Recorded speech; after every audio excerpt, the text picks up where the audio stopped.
सुनील जी, एक सलाह प्रधानमंत्री नरेंद्र मोदी ने दी है तमाम विपक्षी दलों को, मानेंगे वो सलाह? अगर नुकसान अपना करना है तो विरोध कीजिए और नुकसान नहीं करना है तो सरकार के साथ खड़े हो जाइए और महिलाओं को उनका पूरा हक दिलाइए।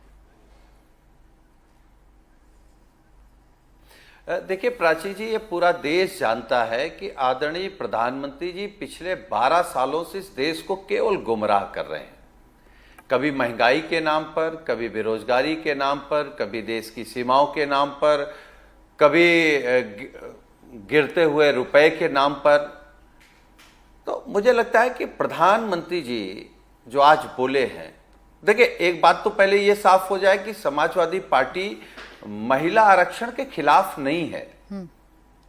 आज हमारे नेता आदरणीय अखिलेश यादव जी ने भी सदन में कहा कि महिलाओं को लेकर के जिनके हम आदर्शों पर चलते हैं, डॉक्टर लोहिया क्या कहते थे, जिस पार्टी को बनाया है श्रद्धेय नेताजी ने, आज दुनिया में नहीं है, लेकिन उत्तर प्रदेश में पंचायतों में महिलाओं को सबसे पहले आरक्षण लागू करके अगर किसी ने दिया तो समाजवादी पार्टी ने दिया है।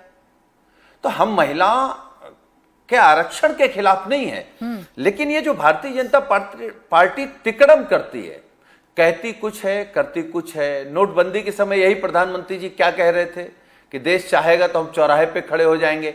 तो इमोशनल भाषण करते हैं प्रधानमंत्री जी, अच्छा भाषण करते हैं, अच्छा बोलते हैं जी, बस उसका परिणाम नहीं दे पाते, उसको जमीन पर नहीं उतार पाते। भाषण नहीं करते और हम तो ये चाहेंगे कि आज जो प्रधानमंत्री जी कह रहे थे। सुनील जी, आप तो काम में यकीन रखते हैं, आप तो भाषण में यकीन रखते नहीं। मैं सीधा सवाल आपसे पूछती हूँ, ये बिल पास कराएंगे या अटकाएंगे? जी नहीं, महिला आरक्षण के पक्ष में समाजवादी पार्टी है। हमारे नेता ने कहा है कि हम पक्ष में हैं, लेकिन सरकार से अनुरोध भी किया है, सरकार को सुझाव भी दिया है जी, कि इस देश की सबसे बड़ी आबादी जो पिछड़ों की है, जो पिछड़ी महिलाएं हैं, जो हमारा संविधान भी कहता है कि आप कोई भी योजना, कोई भी लाभ अगर देना चाहते हैं तो हर तबके को जाए, ठीक है, अगड़े को जाए, पिछड़े को जाए, दलित को जाए, गांव में रहने वाले गरीब को जाए। तो यह खूबसूरती और बढ़ेगी कि 33% आरक्षण लागू होने के बाद ठीक, मुझे लगता है कि हर समाज, आपने सुझाव दे दिया, आप कोटे में कोटा चाहते हैं, आप ओबीसी महिलाओं के लिए, आप दलित महिलाओं के लिए, आप मुस्लिम महिलाओं के लिए आरक्षण चाहते हैं, लेकिन सरकार अभी जो बिल लेकर आई है उसमें कोटे में कोटा है नहीं, वो महिलाओं को 33% आरक्षण देना चाहती है। इतना बता दीजिए सुनील जी, कल जब शाम 4 बजे वोटिंग होगी तो आपके सांसद बिल पास कराने के लिए वोट करेंगे या किंतु परंतु या टेक्निकल बिंदुओं के आधार पर इस बिल को फिर अटकाएंगे जैसा 27 सालों से हो रहा है? नहीं, कोई देखिए, किंतु परंतु और अटकाना, लटकाना, झटकाना, ये सब भाजपा का काम है। चलें ठीक, वो भाजपा की रणनीति है।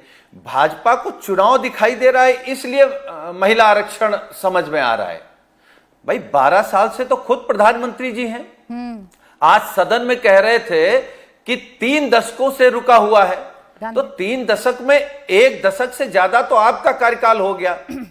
और फिर हमारे नेता ने भी कहा है कि ये लोग जिसको अपना आइडियल मानते हैं, आरएसएस के संगठन में महिला क्यों नहीं है?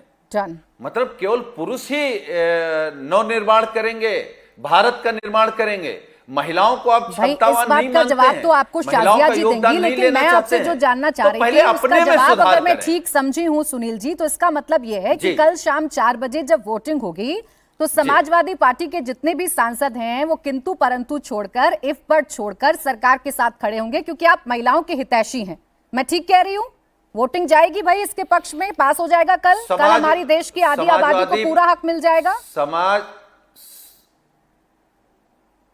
समाजवादी पार्टी ये चाहती है कि महिलाओं को 33% आरक्षण मिले, लेकिन उनमें सारी महिलाएं हों। वो जो सुझाव है सरकार मान लेगी, सरकार के पास अभी समय है।